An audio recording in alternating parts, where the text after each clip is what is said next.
Assalamualaikum warahmatullahi wabarakatuh. Para pemirsa Ampi TV Channel, hari ini saya menginformasikan bagaimana situasi di jalan lintas Medan Banda Aceh, ya khususnya di kawasan Aceh Tamiang.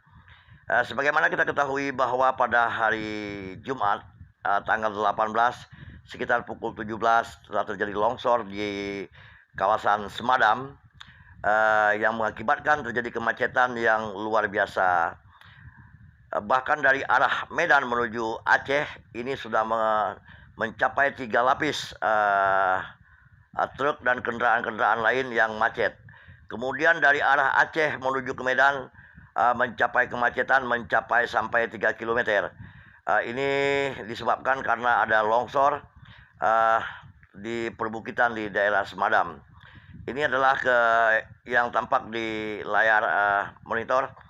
Ini adalah kemacetan panjang di kawasan Aceh Tamiang. Untuk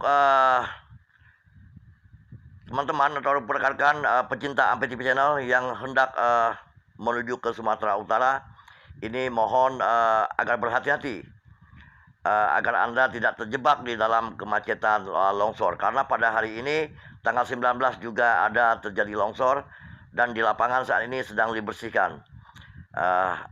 Agar berhati-hati untuk menuju ke Sumatera Utara. Bila tidak ada hal yang penting dan mendadak, mohon ditahan dulu keberangkatannya dari Aceh menuju Sumatera Utara karena kondisi di jalan masih belum normal 100%. Terima kasih Anda telah menonton Ampi TV Channel.